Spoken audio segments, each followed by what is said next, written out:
We'll be in Exodus chapter 14 if you want to get there. If not, it's going to be on the screen, so no worries there, so you'll be able to read along with us anyways. But I don't know if you grew up in this era. I remember going on long road trips with my parents, and they would have these huge maps all the time. I don't know if you guys ever grew up in that kind of way, but we would go from Florida to Ohio, and my parents would always flip out the maps. Like, it was like the whole width of the car, and they're just mapping out everywhere. And I remember looking at that and going, that feels like chaos. And it very much was. And then as I got my license, we had something called MapQuest. That was fantastic, except if you forgot to print off the MapQuest before you went anywhere, then you were just messed up. Because I was like, I am not doing the whole map thing. And MapQuest was phenomenal unless you took the wrong turn or you weren't watching your miles because you're like, oh, I've missed the turn at some point. And you have to backtrack or you have to figure it out. And then life just got completely renewed with Google Maps and Apple Maps. It's great. Like, to the point where I don't even know what road is what road now. Like, people are like, where's the church located? And I never remember, like, Sam Nunn, is that what it's called? Like, I don't even know. I'm like, it's by Tractor Supply and by, Walmart. And they're like, oh, the old Catholic church. I'm like, perfect. Yeah, we're there. And I don't know roads. I don't know where I'm going. I just know, like, landmarks. I'm like, oh, it's by the thing that's by the thing. And people are like, gotcha. Cool. And I feel like that's kind of how it is with life sometimes. Do you feel that? You're like, I don't know where I'm going sometimes. I just know I'm going somewhere where it's next to somewhere, and I'm just trying to see where I'm going on that way. And then life gets detoured at some point, and then you get kind of all crazy. Like, we found this out the other day. We've never had in the cabinet oven. We found out that they're very expensive to replace. Yeah, and they're very difficult to work on because you have to, like, maneuver them out, and it's a thing. And we found that out, and that was a detour. Like, that was a moment in our financial lives that we're like, oh gosh, this is not cheap. And you have to figure that out. And so sometimes it's a financial detour in your life. Sometimes it's a relationship detour in your life. And sometimes it's spiritual. And what do you do in those moments that life doesn't go the way that you think they should, or it's mapped out to go the way that it's supposed to? You hit the traffic jam in your life, or you're mapped to go a different direction, and you're just, honestly, you feel this word cornered. What do you do? What do you do in this place where in your relationship with God, you had your life mapped out and you and God had an understanding, then God did something else. And you're like, God, you cornered me in this place, right? So what do you do in that place where you go, I don't know where to go. I feel stuck. And we've all felt that moment before. We've all felt that way where life was going on a certain trajectory and then God kind of took over life and you're like, this is not what we agreed on, God. And then we're just trying to figure out how to hold on for dear life. Like, I feel like that happens with every family with your first kid. Like, you think you know, but you don't really know, right? And then you find out all the things you don't know. And by the second kid, you're like, whatever, the pacifier fell in the dirt, it's fine, and you just stick it right back in their mouth. And you're like, no, we don't. Yeah, you do sometimes. But, we're just figuring life out as we go, and life gets detoured, or like we get cornered in a place, and we're just trying to go along to a place to go, man, I'm just trying to hold on and just trying to figure out where not to slip the most. But what do you do if you're looking forward and there's no way forward? But you're also looking back and you feel like you're just back against the wall. Like you're just trying to figure out how to really go along life, and you just, again, you feel stuck. Or when every direction that you've been going against feels blocked. Like we went through this with this build out. Like I genuinely never thought we'd get into this building. Like it took 6 months longer than it was supposed to. There was one point that I was like, I don't think God even wants us to have a home. I'm just, I've just decided we're going to be a nomad church wherever God's put us. And it's silly and it's one of those moments, but you just feel like every way you look in the church is blocked. And so you're like, God, we're just along for the ride. And we're going to really break through this here in a little bit because this is also a reflection on our church. Like, we've been on this weird journey as a church to go, we started with 40 people 16 months ago. We grew in a warehouse that we literally took the address off the website because we didn't have space for kids. They were literally in a rock pit throwing rocks at each other. We're like, that's not great. It's fun, but it's not great, It's like mass chaos. And I made the joke. It wasn't really a joke, but I was like, I wouldn't bring my kids. And not because it was a bad church. It was a bad experience. And like people kept showing up. I'm like, how are you finding it? They're like, I don't know. We just kept driving on a road. And we're like, oh, people are turning. Let's just go in here. I'm like, that was a bad idea, right? And we left that warehouse at 80 people. And we were just talking through this. We're like, we're at 200 people having to go, we have to expand services. And all the time going, man, directions feel blocked. Moments feel disconnected. And we're just having to rely on God. And as good as that sounds, as you know, if you've had any moment with your relationship with God, relying on God can be one of the scariest places to be, right? Because you're just so comfortable, and that's probably the word, you're comfortable with your control. And anything outside of your control just makes it feel like chaos. Like maybe you're looking at relationships in your life and you're going like, I've really worked hard at this relationship, it's not working out, and I just don't know what to do to make it better. It feels blocked. Maybe you're looking at your financial situation. You're like, man, I've cut back as much as I can. I've tried to be a good steward of the things, and it just feels blocked. We've said this as a family. Maybe you're looking at it and you're like, I just don't know how I'm getting through this situation right now. Like it almost feels desperate. And the moment that really comes into that situation really is panic. And here's the problem with panic. It's not actually a good strategy. Like we feel like it is. We're like, like I'm ADHD. I'm like, I work great under chaos, which I do. But panic is different. Panic is one of those moments where you're just trying to scratch and pull at anything to get some control in your situation. And we look at it and we're like, I can just ebb and flow, but really what it is, it's panic. And panic isn't a strategy. And really what it comes down to, we talked about this, is being comfortable where you're at. And when things start to unravel a little bit, that's when you feel like things aren't so comfortable anymore, and that's when you start to panic. And I don't know if you've ever been at this place, and we have. You look at a situation and go, it feels impossible. But what if? What if impossible was just the setup that God was using in your life? What if impossible was just the moment that God was trying to just take enough control away from you to go, maybe there's a better way? And it's not better because it's different. It's better because you're not comfortable in the things that you were doing, and he has something even better for you. And that's the Israelites. So let me give you some backup with all that. The Israelites were a group of people that were enslaved for hundreds of years. They were a group of people that this generation that we're talking through, this is all they've ever known. They were born into this. They experienced this. Captivity is all that they've ever known. And I think that happens with us. Like pre-Jesus, or maybe even with Jesus, like you haven't given up all control of things and you just feel like you're in captivity. But it's okay because it's what you're comfortable with. It's what you know. And so it feels good because, again, it feels normal. And the moment that normal starts to get upset is when you start to feel out of control and you start to panic. And that's what happens with the Israelites.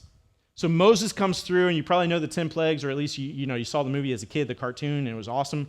And God releases the Israelites, allows Pharaoh to release them, and they start to go on this journey. And as Stuart set up last week, they go the long way around, like many of us do. They take this long route, not because it wasn't easier. There was an easier, more direct path, but this one was a better path that they couldn't even see yet.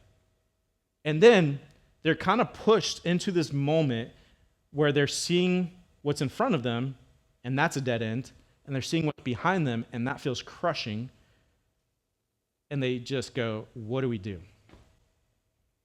So that's the question. What do you do when everything in front of you is blocked, and everything behind you feels like it's crushing down on you, and you just don't know what to do? So Exodus chapter 14, starting with verse 1 and 2, it says this: Then the Lord gave these instructions to Moses. Tell the people to march towards the sea. This is the Red Sea. This is where all the combat is happening right now in the world. And camp there between Migdol and the sea, directly across from Baal Zephon. So to put this in perspective, what they're doing is, like, they probably didn't have a great perspective of what was outside. They've been in captivity their whole lives. But what they do know is that they can't see the shore on the other side. They see this massive body of water. and they're like, this is where we're going? Have you ever felt that in your life? It's like you see what's ahead of you and you're like, oh, I don't like that. But then you're about to see what they see from behind them. They're like, well, we can't go back there. So it says, then Pharaoh will think the Israelites are confused. They are trapped in the wilderness. So God is foretelling what Pharaoh is going to be thinking. And this feeling of trapped is exactly how they feel, because they can't see the other side. It's this moment that you've been comfortable your whole life in everything that you've experienced. You've been comfortable sitting in these places to go, I know what to expect. It may not be great, but I know what the expectation is here. And I know what the outcome is here. And what is beyond that, it may be better, but I just don't know. That's where they're at. It's genuinely where all of us start with our relationship with God. It's going, man, I've lived my whole life in captivity. And freedom might be better, but freedom, I don't know what that looks like. And so to let go feels scary. It feels foreign. It feels like I'm out of control. And this trapped feeling is exactly what they're going to feel. Next verse, it says this, and I will harden Pharaoh's heart, and he will chase after you. And I have what? Planned this in order to display my power. That's probably the most scary part, right? I told you we're going to reflect this a little bit on Houston's journey, and we walked into this, and this has been our prayer from day one. Our prayer has been, God, just do such a great work at this church that we don't get to take credit for it. Like, do such a good work in the hearts of the people here and in this community that when people look at Houston Church, they go, what in the world is happening? And we just get to say, God. That's been our prayer from day one. We've given no exception to that. We don't want credit for anything. We want God to have all the credit. In fact, we made to put in perspective for you, we made a goal at the beginning of this year. We're like, what would it look like if we had 12 baptisms this year? Can I back up and tell you why that was such a huge goal for us? Because Houston in 3 years had 1 baptism. That's crazy. In 3 years, Houston Church had 1 baptism. So we're like, God, what if we had 1 a month? That feels wild. And God goes, let me just show you what I've planned. In 2 months, we've had 6 baptisms. And it's just to go, man, what you have planned is way bigger than we could have ever imagined. But it felt so big and such a huge height to climb. In fact, we had a couple of our leadership go, we thought that was a big goal, 12. But since we've now moved it, it's way bigger. Like, what if God did it even more? What if what you had planned for your life, although probably not all that bad, God had something even bigger? But you've got to take the first step. You've got to step up in such a way to go, it looks like that this way is blocked, but what if? What if that feeling of being blocked is what God is using to move in such a huge way in your life? You just have to trust him. And that's what we're focusing on today. Truth number 1 is this: God leads us into tight spots on purpose. And I know that feels crazy to say. Like that God would lead us into a place on purpose. He does. He leads you into a tight spot on purpose. And this is why. Because I think we get so comfortable with where we're at that stepping out on something feels wild.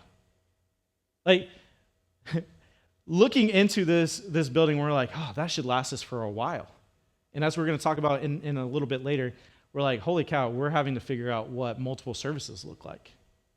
Like, we had such a feeling on what we were going to do that we had these huge aspirations, and God goes, okay, but let me put you in an even tighter spot to go, what if? And he breaks that control, and he breaks that awareness to go, if you just held into what I want to give you, I'm going to blow your mind. So what if in your life, you're just holding on so tightly to certain things because it's how you've always done it, it's how you've always approached it, and God goes, okay, but what if? What if I put you in such a place that you have to rely on me and allow me to work? What would that look like? And I want you to know, like, you're not lost. You're just being positioned for something different. So if you're feeling this way and you're like, I think God forgot about me, maybe he's just positioning you for something a little different. Like, we experienced this in our own life, and I've talked about this. My dad was diagnosed with stage 4 cancer on my 21st birthday, and I remember this vividly. Like he gave my dad 6 months to live, and there's just some things that you don't get out of your head. Like I remember watching my mom collapse on the hospital bed with my dad and just begging him not to give up. And I remember thinking through that phase in my life going, man, what is God allowing us to lose in this season? Because it just felt so finite. It was the thing that I was holding on to. And I always forget to tell this part. He walked out cancer-free in 6 months, which was incredible. But what God was positioning in my heart, what God was positioning in our family's heart, was a dependency on him that has continued to evolve even to today. Like that understanding that the same God who literally cured my dad of cancer, call him the walking miracle still today, is the same God that is blowing our minds with a church that was literally on life support. And I just start to think through, what if, in your own life, what if you just let go enough to allow God to move in such a way that he's positioning you for something different? Verse 10 says this: as Pharaoh approached the people of Israel, they looked up and saw the Egyptians coming after them. They were terrified and cried out to God. And what they're seeing is they see this sea that is in their way. They see this massive army coming down upon them, and they're realizing that they have nowhere to go. And I'm just going to contest, maybe that's the best place to be. Like, maybe within your searching for God, maybe this is the best place to go, to go, God, I have to rely on you in such a way that you have to show up, that it's not on my own strength. And if you're feeling stuck, maybe that's on purpose. And here's the thing, you're going to have fear talking into your head. See, a lot of times we contribute the opposite of love is hate, and that's not accurate. I heard this the other day, and it made so much sense. The opposite of love is not hate. The opposite of love is actually fear. And the reason for that, hate is a driver out of fear. We hate things because we don't understand them. We hate things because we're not sure what they are. Like we hate things because they don't match up to what we know. But the opposite of love is fear. So if fear is speaking into your life, that is that's from Satan, and he's wanting to put in your head this idea of being terrified and not relying on God. And so within their fear, they cry out to God, and they have to rely on him. And fear is going to lie to you and tell you you're not good enough. Fear is going to lie to you and tell you that you are not prepared enough. Fear is going to look at you and say, God doesn't want you right now. And when God speaks, he's saying, I have something even more for you. So when you're looking at your situation, you're going, I think God's upset, because we've all been there, right? I think God's like leading this a certain way. Maybe that's just fear taking over your heart. But Moses said to the people, don't be afraid. Just stand still and watch the Lord rescue you today. This is one of the most vulnerable places to be. This is one of the hardest places to be in a place where you are so reliant on God, that you are so surrendered that there's no way out, but maybe it's exactly where you need to be for him to come through. And he said, the Egyptians you see today will never be seen again. What if God is telling you today that the thing you are fearing today will never show up again in your life? What if God is saying, if you just hold on to my truths, if you just hold on to what I want to give you, the thing that you are most afraid of today will not be a thing tomorrow? What if he is telling you, if you just hold tight into the place that I have you, and I've put you here for a reason to rely on me, that what you are fearing you will never see again? So the Lord himself will fight for you. Just stay calm. And if that's not encouraging, I don't know what is. Like, I think that's one of the coolest things is the Lord himself, the God himself will fight your battles. All you have to do is stay calm in that. This is truth number 2. God fights the battles you can't. And I would even take it a step further. I would say God fights the battles we shouldn't. God fights the battles that we should have never been in the first place. But our search for control, our search to just make everything work out the way it's supposed to, our search to just tweak this little thing so like we give ourselves options. But what if God doesn't want you to have options? What if God wants you to lean into him so that you can rely on his truth and his power to get you through the other side? Like maybe that battle was never supposed to be fought by you. So stop trying to control what should never have been controlled. Stop trying to control what God is trying to take from you. And stop trying to manipulate the things that he's already solved. In fact, I think this is the bigger truth is your calm is your weapon. Like that's the biggest truth is like sitting in the calmness is your weapon. One of my favorite verses is to be still and know that I am God. Now, within that be still, that doesn't mean just like stay. That's not a defeat. That is a reserve to knowing that God's already taken care of it. Be calm because that's your weapon. Verse 15 says, Then the Lord said to Moses, Why are you crying out to me? I love that. God essentially is looking at Moses and saying, Why are you guys whining about this right now? Tell the people to get moving. I love this. We're gonna hit this really hard here in a second, but God is telling them, like, I want you to look at that sea and start walking towards it. Have you ever looked at a situation and you're like, oh, I don't know if I can do that. And God's looking at them and saying, you need to. They're seeing this, and who knows? Like we have no idea if they even know how to swim. We have no idea what they're even thinking in their heads. They have no boats. They have millions of people, and God goes, it's time. Get going. I love it. And it says, pick up your staff to Moses and raise your hand over the sea. Divide the waters so the Israelites can walk through the middle of the sea on dry ground. Truth number 3, the obstacle sometimes is your exact pathway. The obstacle that you're staring down is the exact pathway to finding that renewal in who God is, to finding that hope in the wilderness.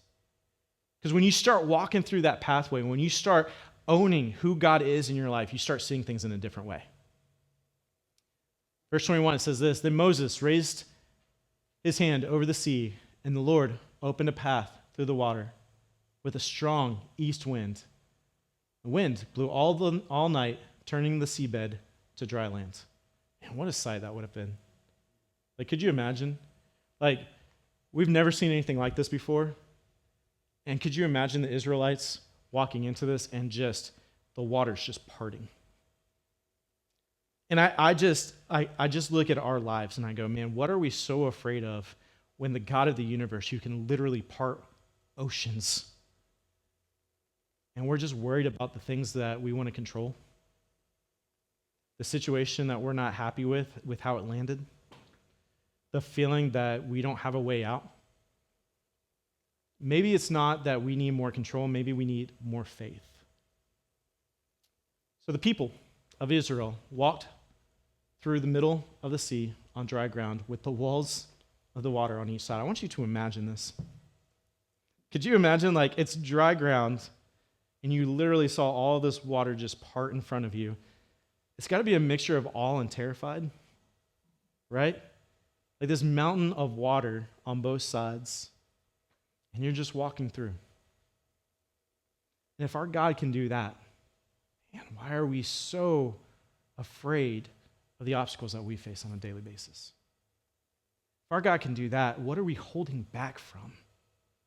If our God can do that, why are we just so concerned with our own comfort rather than just stepping out on a little bit of faith and trusting who he is? See, God makes roads where there are walls. And I know you're probably facing some roads or some walls in your life right now, and you're just figuring out, where does that road look like? But when the people of Israel saw the mighty power of God that he had unleashed, they put their trust in the Lord and his servant Moses. So the question is, where do you need to put your trust in God? Where do you need to trust the walls? When they close in, where do you need to trust God? Like, where do you need to trust that God's going to make a way when those walls are starting to close in all around you? So this is how we live it out. We're going to give you 3 quick things. Number 1 is this: don't let fear Don't let fear write the ending to your story. Don't let what you're walking through today and the fear of how that's going to turn out write the ending to your story. Like those moments that you look at and you're like, I just don't know how that's going to end up. Don't allow fear to speak into your life. Don't allow the fear to take over and you just to see those obstacles instead of seeing God come through on the other side. Live it out number 2 is this: stop fighting God's battles. This might be the most important thing because they were never our battles to start with. Like, stop getting into the middle of those things and trying to fix everything. Now, that's not to say that we don't step forward. That's not to say we don't trust God, but it means you don't keep pushing when God's already started to put obstacles in the way. Like, trust that those obstacles are not only there to protect you, but maybe even to steer you into where he needs you to be, to steer you to where you would have never gone on your own. Live it out number 3 is this: step before the sea parts. This is the hardest one, right? Like to take that step to go, I hope that that's going to work out. Like when they stepped towards the shores, I'm sure they had no idea that that's how God was going to do it. When they stepped towards the water, I'm sure that they weren't like thinking like, oh, God's just going to part this and we're going to have dry land. And how often do we look at a situation and we have no idea how God's going to take care of it, and we walk through it on the other side and we're like, holy cow, that just happened. But step out knowing that God's already going to part the sea for you. And step out knowing that he's already conquered that battle, so you don't have to be stuck. And this is probably the most important thing, that miracles require the first step. Like if you're searching for God to step in and intervene, maybe you need to take the first step. Maybe you need to take the first step to go, I'm going to trust God. I'm not sure how this is going to work out. I'm not sure how this is going to turn out, but I'm going to trust that he's got it. I'm going to give up control. I'm going to give up my hold, and I'm going to trust that he has it. That's the question. Do you trust that God's got it? Do you trust him enough that when you feel stuck, step out and know that he's already taken care of it? And this is the beautiful thing. As we walk through this, we've got a couple more weeks in this. This sets up everything for the Israelites. What if your first step set up everything for your relationship with Jesus? So what's your first step? Like maybe for your first step, we had 4 baptisms a couple weeks ago. Maybe your first step is to say, hey, I need to accept Jesus and I need to get baptized. I need to proclaim my faith. Maybe your first step is, I need to trust God enough to go, hey, I'm going to step, and this doesn't feel comfortable, but I know that even within that uncomfortable feeling, I know he's got it taken care of. Maybe you need to jump into a small group. I'm just going to be honest with you. That small group for us is sometimes a life-saving piece for us. To step into a group of people that are like-minded, that are going to pour into us, to help us when we don't have it. Maybe your first step, maybe you just need to show up with God. Because you're like, I don't know if I want a relationship yet. Maybe that's your first step. But if you feel stuck, usually it's God getting you out of your comfort and your refusal to let go of control. So what does it look like to see God's miracles in your first step? Love to pray for you guys. Our Heavenly Father, I just pray that as we step into a renewal of who you are, God, that as we step into feelings of uncertainty, feelings of being stuck, God, that when we have these detours in our life, God, that we don't look at them as mere obstacles, God, that we look at them as opportunities. And God, thank you that that sometimes you put things in the way so that we don't make the wrong steps. God, thank you that you make us uncomfortable sometimes so that we step with you. God, thank you that even though we miss it, you don't miss us. God, we pray that as we continue to lean into who you've called us to be, God, that we just find a renewal. And we find hope in dry seasons in our lives. It's in your name that we pray. Amen.